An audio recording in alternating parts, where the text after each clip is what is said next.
What's up, fight fans? Welcome to my channel. This is Johnny, and in today's video we're going to be going over the statistics that nobody talks about when mentioning this weekend's world title fight at 135 pounds between the champion Keyshawn Davis and the challenger Edwin De Los Santos. Right hand, left hand combination. Head is snapped back. Davis on the go. Two left hands. Right hook and a shot to the body. De Los Santos is just picking. Guys, before I continue, I want to say thank you to all the new subscribers. Thank you to everybody who's been with me since day one. If you haven't already, could you please hit subscribe? Also, like this video, and one more thing, go down to the bottom of your screen, find the little bell notification icon, click that so you can be notified every time I put something out that's new. All right, guys, this is another massive week in boxing internationally. We've already covered some fights in the UK with Joshua Kelly. We already covered on the channel that heavyweight clash with Fabio Wardley and the Aussie Justice Huni. There's fights in Montreal. There's multiple fight cards in the States. And then the weekend ends with a fight card in Australia with Jai Apataya. And then Japan with Nakatani. But right now, we're going to be talking about Norfolk, Virginia. The businessman, the world champion at 135 pounds. Keyshawn Davis, the 26-year-old Olympic medalist, is taking on the tough Dominican, the two-loss Edwin De Los Santos. So in this video, we're going to be talking about both guys' careers. We're going to talk a little bit about how they go about their business, how they're going to win the fight, the pros and cons of their styles. Also, stay tuned to the end of the video. That's where I'll be going over the Las Vegas odds, as well as giving you my prediction and telling you where to put your money. All right, guys, as soon as this fight was signed, I know I was excited about it. I know you guys have been excited about it. And Top Rank is really producing a nice little card in Norfolk. You also have Abdullah Mason with Nakatani, and then you have Keyshawn's brothers are on the card. Some intriguing matchups, but it's all about the meat and potatoes of the card is the title fight, the stylistic matchup. Keyshawn's an orthodox fighter. We know De Los Santos is a southpaw. When I'm thinking about Keyshawn, I'm thinking about a guy who each fight, more and more, you're seeing a true belief system in terms of his self-belief. The guy truly believes he's the best in the world, and we can't speak about it enough. I always talk about this. When young fighters become a world champion for the first time, it adds a little bit of swag to their business. And with the businessman, you could see it in his fights. Also, I do want to mention the work, the molding, the class that Bomac has added to Keyshawn's game. You mix that with him surrounding himself around stars like Bud Crawford and Shakur Stevenson, and you have an undefeated 26-year-old who feels like he is the best in the world. And look at his most recent fights, his fight style. The dude is dangerous everywhere. He could lead the dance. He could counter you. His body work is impressive, and he's learning to sit on his shots and finish the show. With Edwin De Los Santos, this is a guy on paper. I'm doing my research. I've watched his last fights, and I don't mean anything by this, but I didn't realize he was younger than Keyshawn. He has a storied amateur pedigree. He's a southpaw. The naysayers with Edwin De Los Santos currently in his career are going to talk about he didn't fight at all in 2024. This will be his first fight in 2025. Inverse to Keyshawn, fought 3 times in 2024, has already fought once in 2025. So we're going to see a little bit if that ring rust is a real deal with De Los Santos' performance. We haven't seen him since that loss against Shakur Stevenson, and this guy is traveling to Keyshawn's hometown. We know how electric that arena is going to be. We know that Davis has the people of Virginia on his back, and it's going to be a tough hill to climb for Edwin De Los Santos. The southpaw feels he has the skills, the pedigree, and the power to put a stop and become a world champion. Right now, I want to remind everybody what's at stake this weekend in Virginia. All right, guys, let's start this off with a quote by Bob Arum. Keyshawn Davis is a generational talent, someone who is a tremendous representative for Norfolk and the 7 cities, said Top Rank Chairman Bob Arum. Keyshawn is always asking for the most dangerous fights, and Edwin De Los Santos qualifies that as such. He's a worthy contender intent on silencing another passionate, sold-out crowd at the historic Scope Arena. Keyshawn Davis was already a contender coming off last July's one-sided decision over Miguel Medueno. He showed he was one of the sport's top hometown ticket sellers that November when he faced Argentina's former #1 world-rated contender, Gustavo Lemos, in Norfolk's biggest boxing event since the late Pernell Whitaker fought Buddy McGirt 30 years ago. Despite Lemos being more than 6 pounds overweight, Keyshawn knocked him out in the second round in front of a sold-out crowd of 10,568. Following the Norfolk coronation, Keyshawn earned the WBO #1 ranking and challenged then champion Dennis Baranchik on February 14th in New York City. He knocked out Baranchik in the 4th round, capturing his first world title 4 days before the 36th anniversary of Whitaker winning the IBF lightweight title over Greg Hagan in Hampton, Virginia. Whitaker made his inaugural title defense by knocking out Louis Lomeli at Scope Arena. Keyshawn now has another opportunity to follow in Whitaker's footsteps. Norfolk and the 7 cities get ready for another spectacular show, Keyshawn said. My first main event at Scope Arena was like something out of a movie, and the sequel will be even better. Kelvin and Keon will set the tone, and I'll make it 3-0 for the evening for DB3. Edwin has had a lot to say recently, but he will be awfully quiet when I get through him on June 7th. De Los Santos had an extensive amateur career of roughly 265 fights before turning pro in 2018. He was 13-0 with 12 knockouts while fighting in his homeland before making his American debut in January of 2022. De Los Santos lost to Zoe with a split decision loss to William Foster III, but he closed that year with knockout victories over a pair of then unbeaten contenders, Luis Acosta and Rayo Valenzuela. De Los Santos took the Valenzuela fight on short notice and knocked out the heavy favorite in round 3 of a Fight of the Year contender. After a one-sided decision over Joseph Adorno in July 2023, he earned a shot against Shakur Stevenson that November for the vacant WBC lightweight world title. In the most competitive fight of Stevenson's career, De Los Santos lost to UD by scores of 116 to 112 and twice at 115 to 113. De Los Santos said, I want to thank Keyshawn Davis for giving me the opportunity to become the WBO world champion. Thank you to Top Rank and my promoter, Samson Lukovic, as well. It will be a great fight, but Keyshawn has made his first big mistake as a pro by choosing to fight me. I will prove how big of a mistake it is on June 7th. I will come to Norfolk in perfect shape, and I will be looking for a knockout, end quote. This is the narrative of the fight.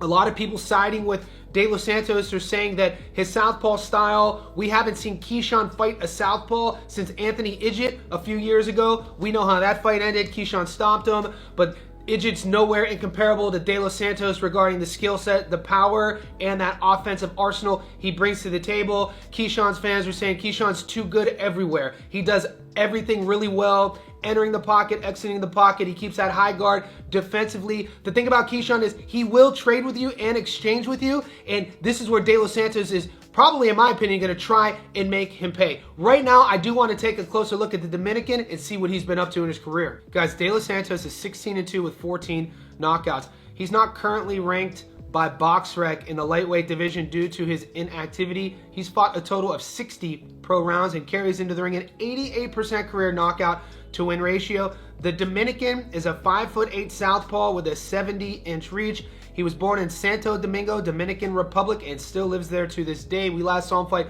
Shakur Stevenson, 20-0, lost to UD in the 12th. Adorno, 17-2-2, UD in the 10th. Rayo Valenzuela, 12-0, stopped him in the 3rd. Acosta, 12-0, stopped him in the 2nd.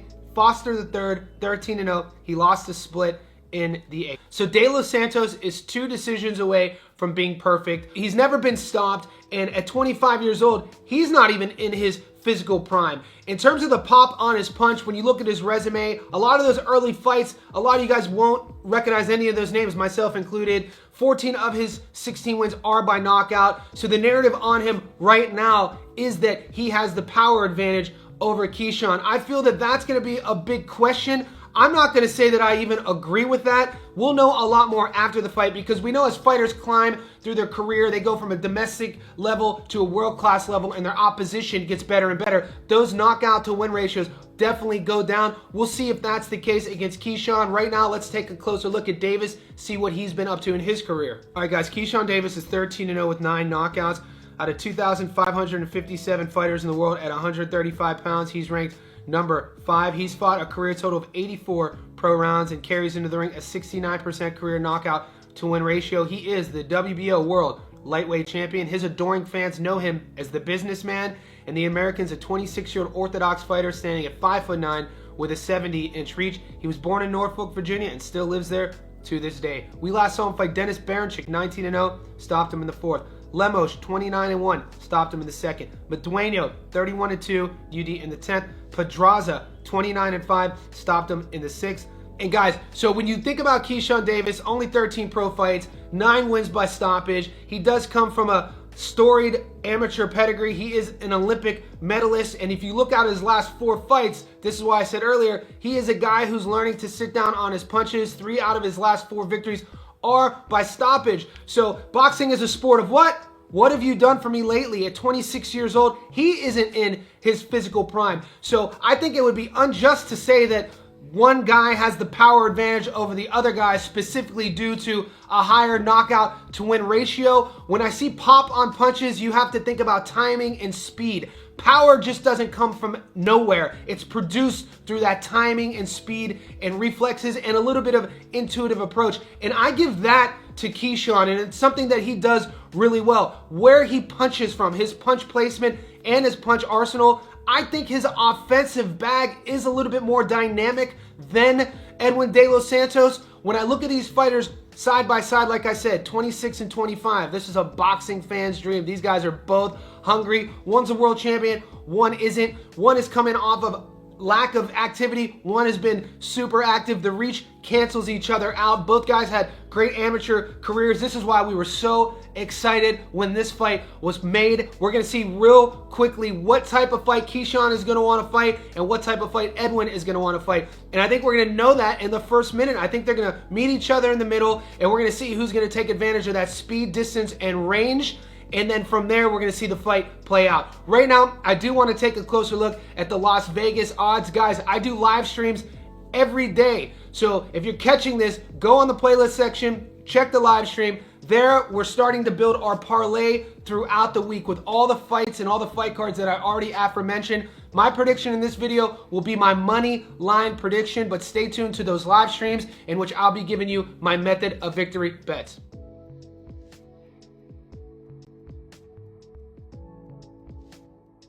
All right, guys, wherever you are in the world, let's pull out your betting apps. I'm down here in Australia, so my book is called Sportsbet. So let's take a closer look at that money line odds and see where the bettors are putting their money.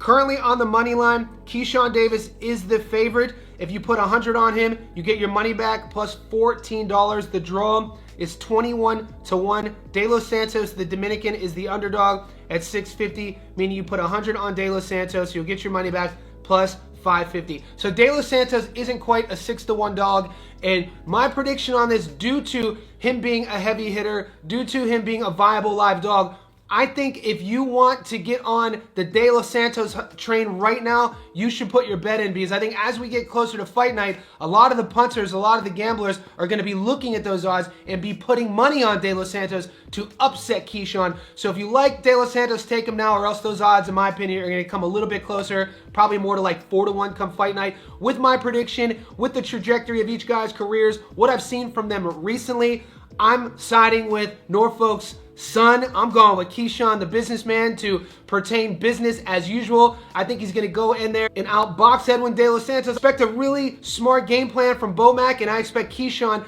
to execute that game plan. You guys don't have to agree with me in the comment section below. Does anyone here see this fight going the other way? When the ring announcer says at the end of the bell, are we going to hear and still for Keyshawn or and new for De Los Santos? Also, guys, stay tuned to the channel if you haven't seen my breakdown, analysis, and prediction of the heavyweight clash going down in England this weekend between Fabio Wardley and Justice Huni. Stay tuned to the channel because that's coming up right now.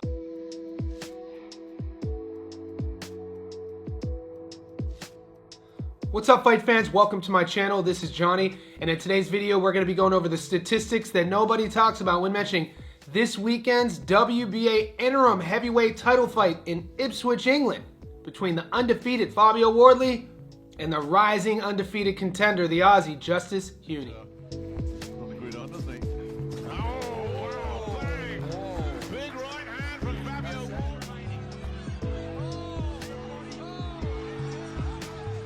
Guys, before I continue, I want to say thank you to all the new subscribers. Thank you to everybody who's been with me since day one. If you haven't already, could you please remember to hit subscribe? Could you also like this video?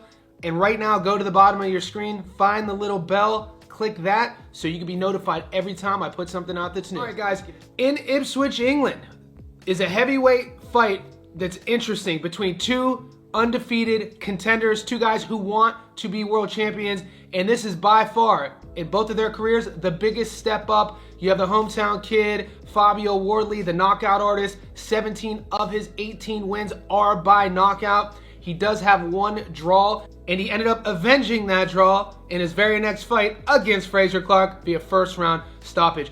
Huni is a guy with a storied amateur career. He's an Aussie. Doesn't have a lot of pro fights, but he'll actually have the more professional rounds boxed than his opponent Wardley due to their fight styles. One being a guy who has the one-punch knockout power in Wardley, and the other one having an overall more well-rounded boxing game. With Huni, he wins rounds, he can win on the scorecards, but he has pop as well. So in this video, we're going to be going over both guys' resumes. We're going to talk about both fighters' path to victories, what they do well. Also, stay tuned to the end of the video. That's where I'll be going over the Las Vegas odds. I'll also be giving you my prediction and telling you where to put your money. Guys, we have to remember, it was Jarrell Miller who was supposed to get this fight. He pulled out due to a so-called shoulder injury, and on short notice, guess who puts his hand up? The undefeated Aussie, Justice Huni. This guy comes from a great camp, great amateur pedigree, and everybody down here in Australia has been speaking that it's only a matter of time before Huni becomes a world champion in the heavyweight division. He'll get an opportunity to take a step in the right direction. Like I said, the winner will be crowned the WBA interim heavyweight champion. And Wardley thinks the same exact thing. He feels that the heavyweight division, it's only a matter of time, and his time is now, that it's him, not anyone else within England, and we know all the other UK heavyweights, that will reign on top of that division. Stylistically, it's an interesting matchup. Both guys are going to want to press the action forward. They do both fight on the front foot. When we're thinking about athleticism and using the entire ring as a heavyweight, you gotta side with Huni. He does that really well. He'll engage with you, but he'll also win rounds. With Wardley, in terms of game plans, I don't want to call him one-dimensional if I'm studying his tape as his opponent, but he's looking to knock you out. So when you have an orthodox heavyweight fighter with one-punch knockout, 17 of his 18 wins by knockout, you could game plan for that, setting up your jab, you know, entering the pocket by showing him different looks, circling away from that power. And with Wardley, he's just going to want to walk Huni onto something. He's going to want to set him up with a trap and hopefully walk him into a right hand. Right now, I want to take a closer look what's at stake this weekend in Ipswich, England. Guys, undefeated contenders Fabio Wardley and Justice Huni meet in Ipswich for the vacant WBA interim title, which will be a career-defining test for both men. The picturesque football grounds of Portman Road in Ipswich will serve as the battleground on Saturday, June 7th, as undefeated heavyweights Wardley and Huni collide for the vacant WBA interim title. Guys, this will be broadcasted live on DAZN. This is not only a major step up for both men, but also a crucial rung on the ladder toward world title contention. Guys, the narrative heading into this fight is as compelling as the clash itself. Two undefeated fighters with divergent strengths converging in a fight that could redefine the next phase of their careers, also the current landscape of the heavyweight division. Originally, Wardley was slated to face Jarrell Big Baby Miller, but with Miller forced to withdraw due to injury, Huni stepped in and in many ways upgraded the intrigue. I am one of these guys. I'll put my hand up and say I'd much rather see Huni versus Wardley than Big Baby, but that's just my opinion. Guys, right now in the comments section below, let me know your opinion on that. Would you rather see Huni or Miller? Moving forward, stylistically, the matchup might be even more fascinating. Australia's Justice Huni is just 26, but already widely touted as one of the most promising prospects in the division. With a background in amateur boxing and a skill set built around mobility, technique, and a high ring IQ, Huni brings an entirely different dynamic to the table. While not considered a knockout artist, Huni has notched notable wins over Andrew Tabiti and Kevin Lorena, two experienced opponents who tested his grit. Against Lorena in particular, Huni had to adapt to pressure and athleticism, and while it wasn't an easy night, it was a key learning experience. If you guys rewatch that fight, that's the one that a lot of Wardley fans have been leaning on all fight week regarding Huni being rocked, Huni not having a chin, etc. But like I always say, for a fighter to not have a chin, you better be telling me he got knocked out and lost the fight. And that's just not the case with Huni. Since then, he's returned to make more modest opposition, dispatching 3 straight opponents via second-round knockouts. But it's clear that Huni's strength lies in his technique and intelligence, not raw firepower. Wardley, on the other hand, 30 years old, enters the slightly more experienced and plenty of momentum. Explosive and unorthodox, he thrives on chaos and unpredictability. What he lacks in classical form, he makes up for timing, instincts, and finishing ability. His 2-fight saga with Frazer Clarke has defined his recent career. In the first bout, Clarke's technical edge posed problems, but Wardley's pressure and awkward style kept the fight even. The result, a draw. But in the rematch, Wardley silenced his doubters with a first-round destruction of Clarke, putting the entire division on notice. And guys, this is the most recent performance in which a lot of Wardley's fans are saying they're using that, they're doing boxing maths, and they're saying because of that stoppage of Clarke, he should have no problem with Justice Huni. Only time will tell. That stoppage reminded the boxing world just how dangerous Wardley can be when he finds his rhythm. His power is real, and when combined with his athleticism and timing, it makes him one of the most dangerous fighters in the division. So guys, when I'm thinking about both guys' game plan, we already talked a little bit about it. It's going to be interesting to see how Huni deals with those first few rounds. I feel that Wardley's most dangerous game plan will be in the beginning of the fight. I think he's going to come out on fire. I think he's going to not want Huni to get into a rhythm, and he's going to want to see if the 26-year-old can make adjustments. That is going to be an interesting narrative, and we're going to find that right away as soon as the fight starts. Right now, let's take a look at the Aussie, see what Huni's been up to. All right, guys, Huni's 12-0 with 7 knockouts out of 1,570 heavyweights in the world. He's ranked number 10. He's fought a career total of 78 pro rounds, and he stands into the ring with a 58% career knockout to win ratio. His adoring fans know him as JPH, and the 26-year-old Aussie is a 6'4" orthodox fighter. He was born in Queensland, Australia, and resides in Brisbane. We last saw him fight Sean Podgater, 10-1, stopped him in the second. Rabuddy, 11-6, stopped him in the second. Pilcher, 9-0, stopped him in the second. Lorena, 30-2, UD in the 10th. Tabiti, 20-1, UD in the 10th. Guys, so when people talk about Justice Huni here down in Australia, they talk about him in the same wavelength as they talk about Jaya Pataya, who's also fighting this weekend, who's also world-class, one of the best fighters in his division in the world. These guys are ultra athletic, but ultra skilled in terms of what they could do in the boxing ring. And Huni always uses that against his advantage. He has been tested before, like we talked about, and as fight fans, we got to see him make adjustments, which sometimes you don't see at all in fighters' careers. And at the heavyweight division, because a lot of guys always and have always relied on their power as they were climbing up the ranks, maybe they never had to make adjustments until they have to, and it doesn't always play in their favor. With Huni, we've seen him actually do that, and I feel that's going to be a benefit for his mindset and his game plan going into fight night. Right now, let's look at his opponent, the undefeated Brit, Fabio Wardley. Guys, Wardley's 18-0-1 with 17 knockouts out of 1,570 heavyweights in the world. He is ranked number 8. He's fought a total of 62 pro rounds and carries into the ring a 94% career knockout to win ratio. The Brit is a 30-year-old orthodox fighter standing at 6'5". He was born in Ipswich, Suffolk, the UK. We last saw him fight Frazer Clarke the second time, 8-0-1, stopped him in the first. Frazer Clarke the first time, 8-0, draw. Adele, 12-0, stopped him in the second. Coffey, 13-3, stopped him in the fourth.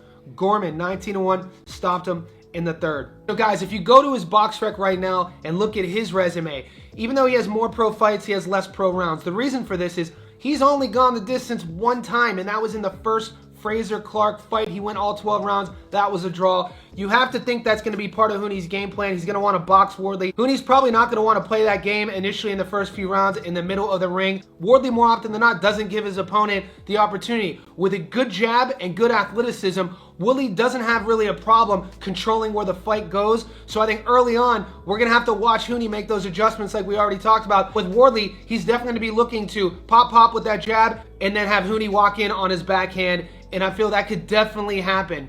When I look at these guys side by side, 30 and 26, Huni's probably not even in his physical prime yet. You got to think Fabio Wardley is as finished as we're going to see him in terms of a well-polished heavyweight. They both kind of have holes in their game. When you look at Wardley's guard, even in the pocket, he sometimes keeps his guard down and takes shots that he shouldn't.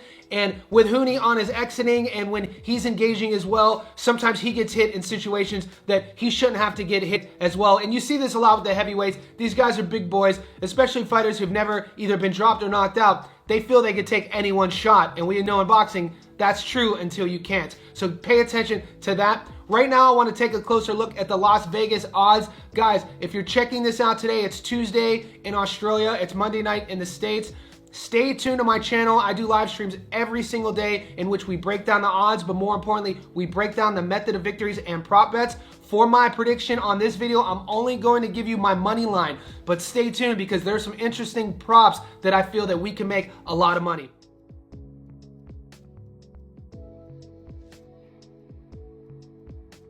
Let's pull out our betting apps. Down here in Australia, I use Sportsbet, and on the money line, Fabio Wardley is currently the favorite at $1.31, meaning $100 on Wardley to just win. You get your money back plus 31. The draw is 16-1, and Huni is a 380, meaning 100 on him, you get your money back plus 280. So Justice Huni isn't quite a 3-1 underdog.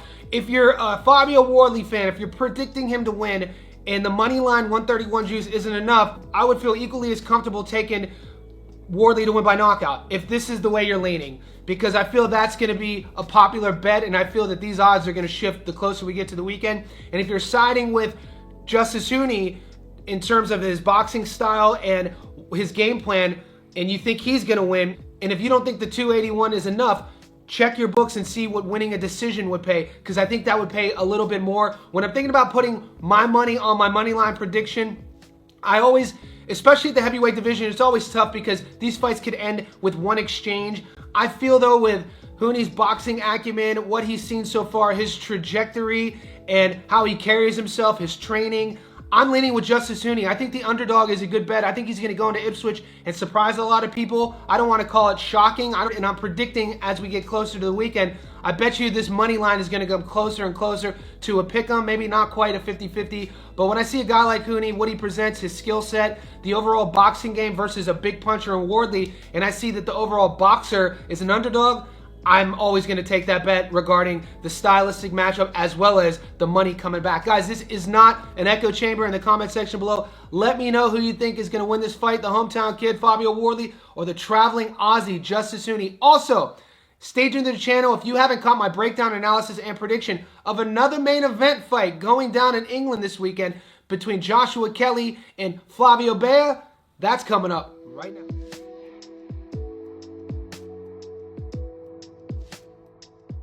What's up, fight fans? Welcome to my channel. This is Johnny, and in today's video we're going to be going over the statistics that nobody talks about when mentioning this weekend's fight in Newcastle, England at 154 pounds between Joshua Kelly and the Romanian fighter Flavius Bea.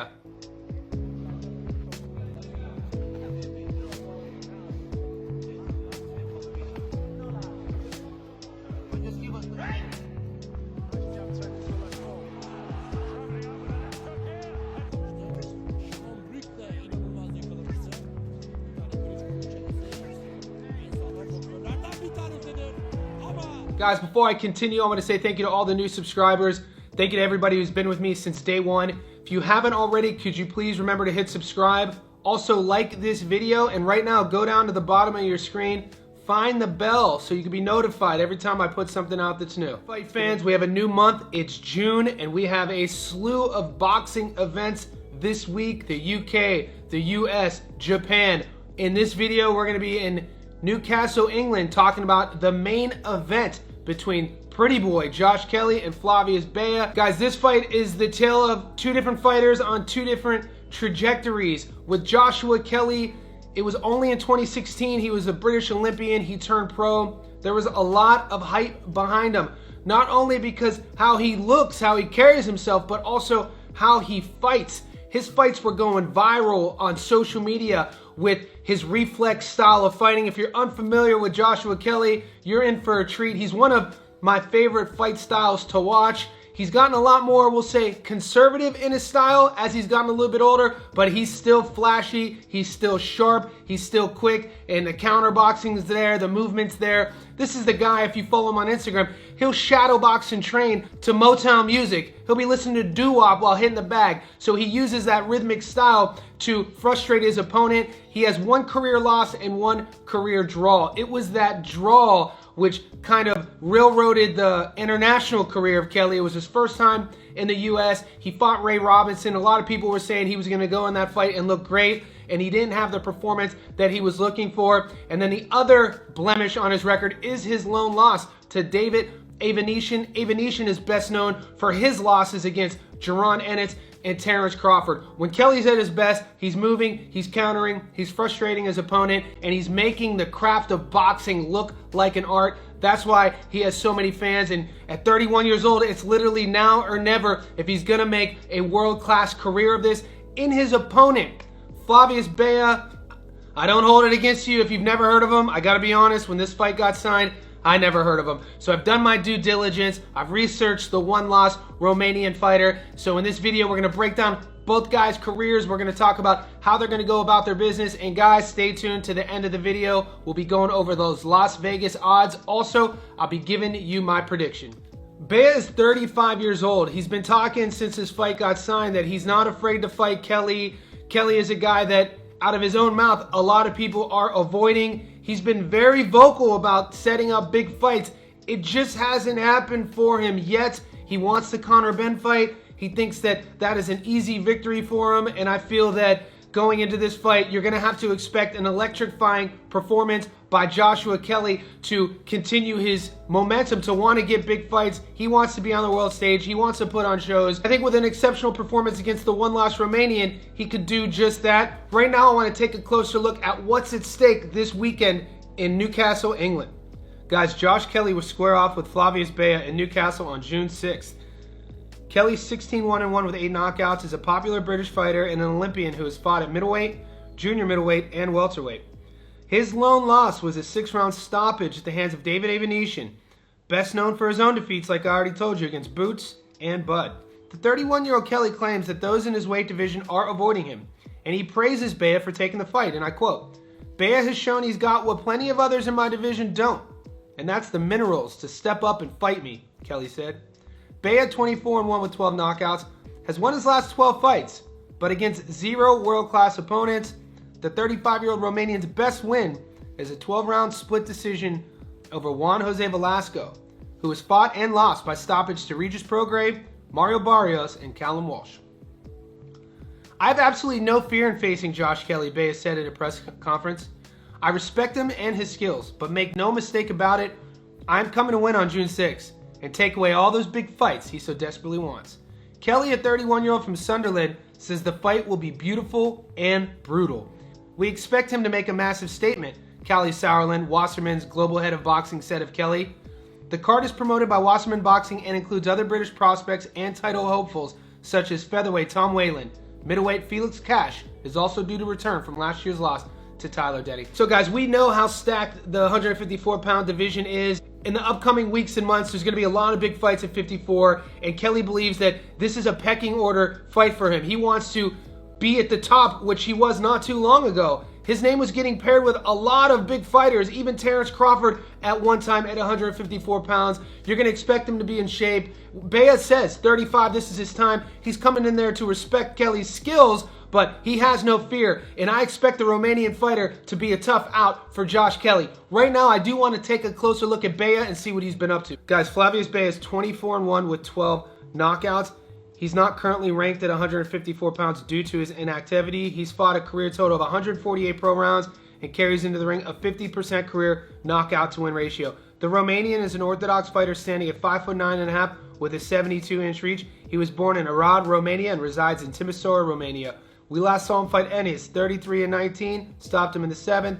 Perez, 34-7, stopped him in the 2nd. Velasco, 24-3, won a split in the 12th. Villalba, 20-5, won a split in the 10th. Alvarez, 31-11, UD in the 10th. So we know he has one career loss. We know he's on a 12-fight win streak, but there's not a lot of tape on Bea. You can't find a lot of highlights on him. YouTube doesn't really have any of his full fights. When I'm looking at the little footage I do see of him, he seems to be a front foot fighter. He seems to be one of these guys who wants to mix it up and fight you head on, wants to challenge you and make you beat him. That's going to be an interesting stylistic matchup for Josh Kelly because he's a reflex fighter. He has his hands down a lot. So in some fights, and a lot of the knock on Kelly by the critics say, he takes too many shots. He takes too many unwanted punches that he shouldn't have taken if he just keeps his hands up. Some people call him a showboat. Some people call him flashy. And Bea is looking to take advantage of those holes come fight night in Newcastle. Right now, I want to take a closer look at PBK and see what he's been up to. Guys, Kelly's 16-1-1 with 8 knockouts out of 2,226 fighters at 154 pounds globally. He's ranked 28, and he's fought a total of 126 pro rounds. He carries into the ring a 50% career knockout to win ratio. His adoring fans know him as Pretty Boy. The 31-year-old Brit is an orthodox fighter standing at 5'10" with a 72-inch reach. He was born in Sunderland, Tyneside, UK. We last saw him fight Ishmael Davis, who was undefeated 13-0, majority decision in the 12th. Ramirez, 24-3, stopped him in the 3rd. Corzo 18-1, UD in the 12th. Troy Williamson 19-0, UD in the 12th. Bastida 18-1, UD in the 10th. Kelly's a guy who's very entertaining. Like I said earlier, if you've seen him fight before, you know what I'm talking about. If you haven't seen him fight before, his highlight tape makes you think like, how is he not a world champion? It's what I mean by when he's at his best. He does a lot of things in the ring that a lot of boxers won't do, can't do. He's very athletic. He has good balance. He has good reflexes, good speed. And it just seems like the narrative of his entire career, I don't want to say has been lackluster, but it hasn't been what we thought it would be. And I think he's only 1 or 2 viral knockouts or viral performances shy of putting himself in that world-class picture, which he wants to be. And I think that if Kelly could propel himself to that level, he would present a lot of guys at 54 in the top echelon an interesting puzzle to solve. When I look at both guys side by side, the physicality of the fight will cancel each other out. They're both going to be orthodox guys. The experience due to the age is going to be on the Romanian Bea side. With the movement, the feet, the footwork, the skills, the reflexes, all of that size with Joshua Kelly, it's going to come down to if he's going to play into Bea's game, if he's going to stay in the middle and trade, if he's going to fight Bea's ego and see how much he does that. I feel with this skill set, he's going to be looking for the counters a lot against Bea, get him on his front foot, and use the aggression against him. Right now, I want to take a closer look at the Las Vegas odds. Guys, before we go on, I want to let everybody know I do live streams every single day, and in those live streams, I'll be going over all of the fights this week, the ones we talked about that are happening in Newcastle, the ones in the States, the one in Japan, and on those live streams, I'll be going over my prop bets, method of victory bets, over and unders on rounds, that sort of thing. Right now, I'm just going to give you my money line prediction, so pull out your betting apps wherever you are in the world, and let's get into that.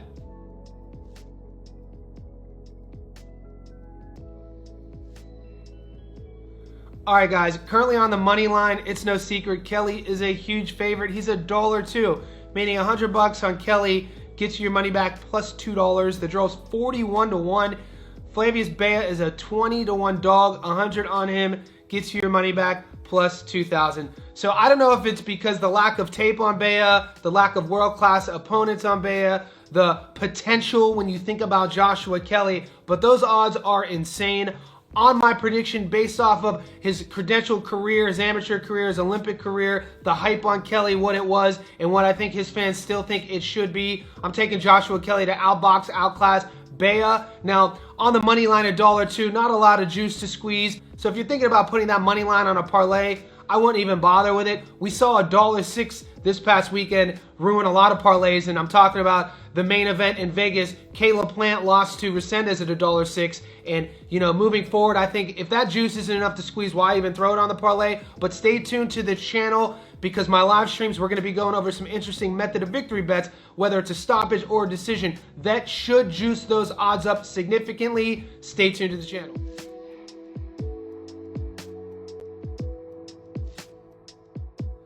What's up, fight fans? Welcome to my channel. This is Johnny, and in today's video, we're going to be going over the statistics that nobody talks about when mentioning this weekend's world title fight in Tokyo, Japan at 118 pounds. It's a unification title fight between the WBC champion Junto Nakatani and the IBF world champion Yusuke Nishida.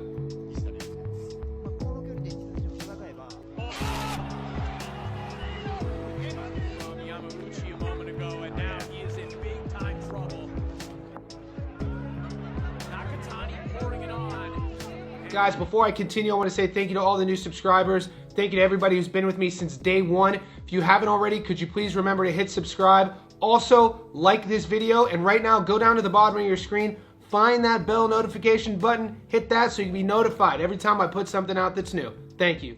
All right, guys, it's business as usual on my channel. If you've been following, we've been going all around the world documenting another busy week in the sport of boxing. We went to the UK for a couple fight features. We talked about the Joshua Kelly fight. Obviously, we covered Fabio Worley versus Justice Huni. Then we went to the States to talk about the headliner in Norfolk, Virginia, another world title fight between the champion Keyshawn Davis and the challenger Edwin De Los Santos. But right now, we're in Japan once again to talk about a world title unification fight between Junto Nakatani and Yusuke Nishida. Guys, in my opinion, Nakatani is one of the best fighters in the world. He's an undefeated knockout artist. I put him in the pound for pound rankings. I think right now the Ring Magazine does have him in the top 10. So whenever he fights, I'm tuning in. He's fighting another Japanese world champion. Guys, Japan has the 118-pound division on lockdown. We just covered another champion in that division last week with a spectacular performance, Takai, but this time we're going to talk about Nishida. This is a guy who only has a handful of pro fights. He's 10-0, 2 knockouts, isn't a knockout artist, goes about his business totally different than his opponent, Nakatani.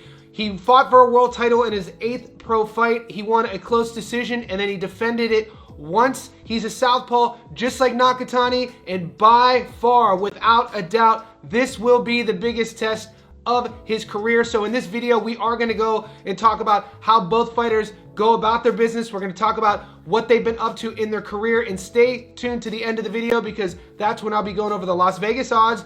I'll also give you my prediction on telling you where to put your money. All right, guys, on paper, watch his highlights. If you're unaware of Junto Nakatani, this kid is special. When we think of Japan, when we think of boxing, the #1 name that always comes to mind first is the monster, Naoya Inoue.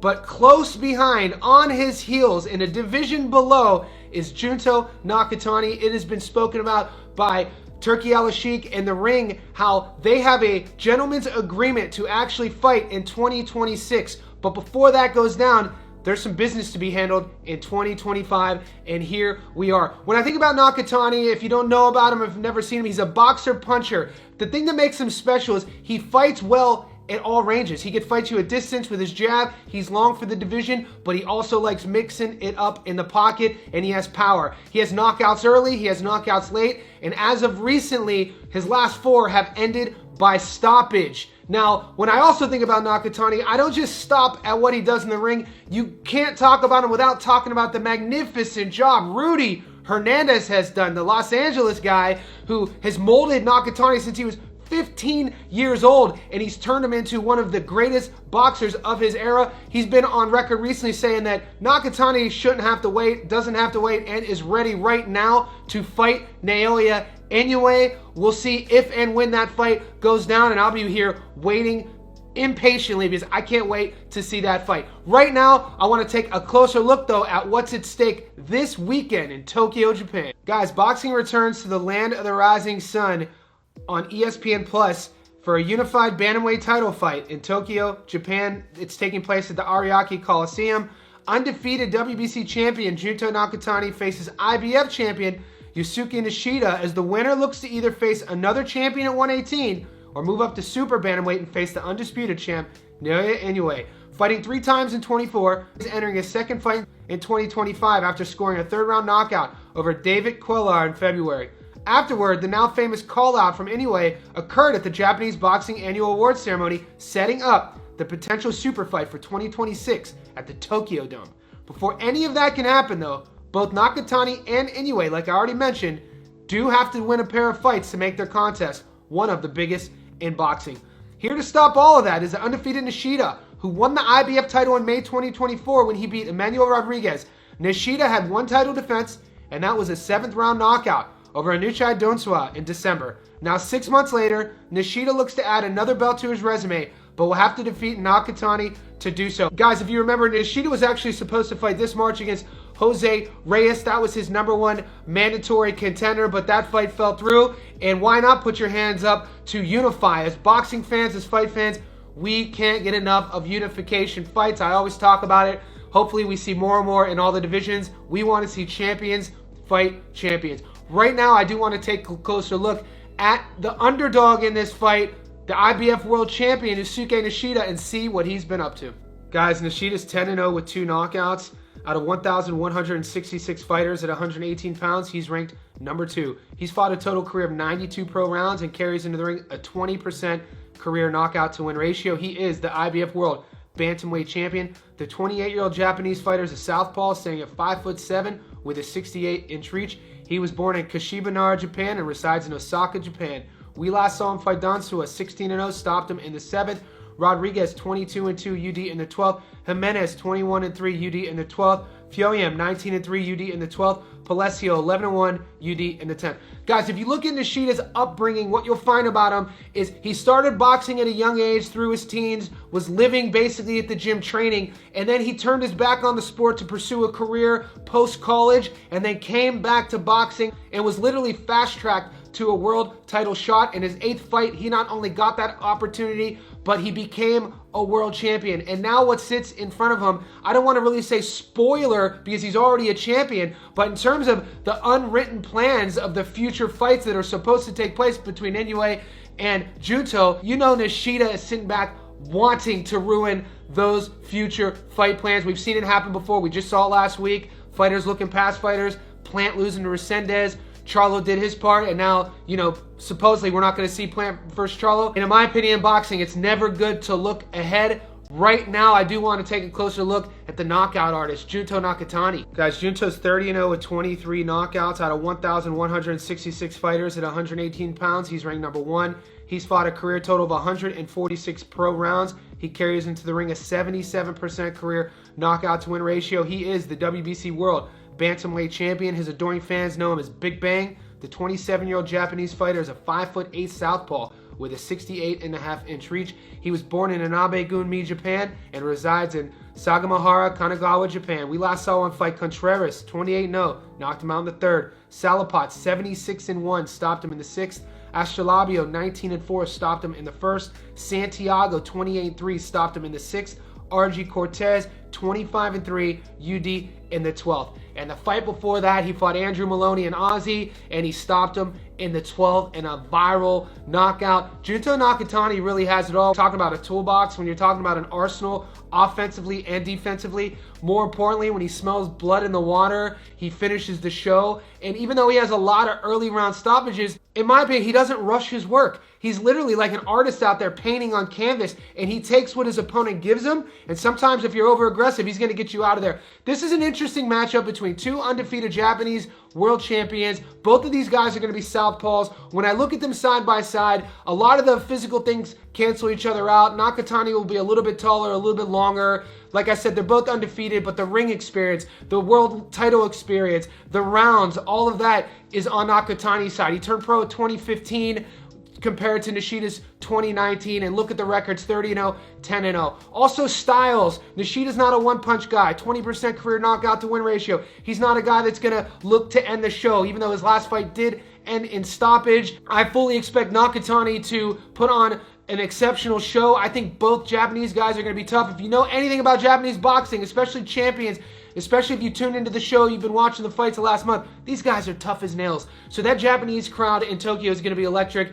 And I think early on it's going to be competitive, but the question is, how long for? Right now, I want to take a closer look at the Las Vegas odds. Guys, before I give you my prediction, I want to remind everybody, especially if you're new to the channel, I do live streams every day. Leading up to the weekend, we're building our parlays. I'm doing my money line bets, my prop bets, and method of victory bets. So right now, I'm going to give you my money line prediction.